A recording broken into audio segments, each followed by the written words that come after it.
è stato facile per te. Ciao a tutti, mi chiamo Eran Vaghi, vengo da Treviso e faccio musica, genere R&B. Perché ho segnato nel tuo nome un emoticon di un cuore. Ho scelto di fare questo genere musicale, penso anche perché quando ero piccola mia mamma mi buttava sempre genere R&B, blues, jazz, soul, fra Corinne Bailey, Gregory Potter. Sono sempre stata un amante di queste persone forti, nere, che raccontassero la loro storia.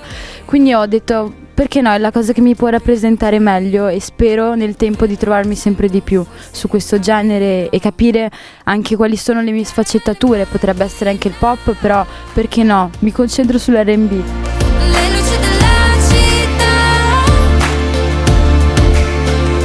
mentre mi portavi a casa mia. Allora, vorrei che Caramelle portasse leggerezza, colore e good vibe a tutte le persone che la sentono, perché a me è un testo importante, mi legge, mi descrive, ci vedo molto la storia della mia vita, fra mio papà, le caramelle in macchina, le luci della città, e penso che sia stato un grande lavoro di interpretazione per me, essendo anche un testo che non ho potuto scrivere io, organizzato in zona rossa.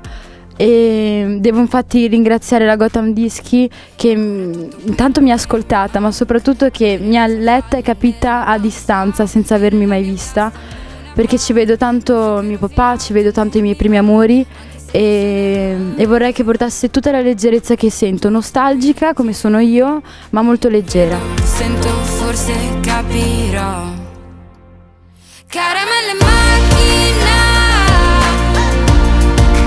Al di là dell'averlo sempre sentito nella mia infanzia, questo genere per me, oltre che è sempre stato infine un lamento, no? Il blues, il raccontare le proprie sofferenze, è sempre nata così dalla mia cameretta magari non dico a piangermi addosso, ma a raccontare, magari anche per capire quello che avevo nella testa meglio cantando. Iniziavo a vedermi veramente per quello che potevo essere, al di là delle parole, dei vestiti, delle cose. E spero che il blues possa essere, il jazz, l'R&B, il pop, una visione per il mondo anche di quello che posso essere io e capire meglio quello che potrei essere. Oltre che poi io non mi sono mai apprezzata o vista per quella donna nera forte che sono, vorrei proprio che sia questo il mio genere, che mi racconti per quello che posso essere. Mentre mi portavi a casa mia, mi hai detto ci sentiamo, è una bugia, ma domani passerà. Vi ricordo che se ancora non avete sentito Caramelle lo potete trovare su SoundCloud, YouTube, Spotify, e che presto uscirà nuova musica, quindi rimanete sintonizzati perché non mi fermo.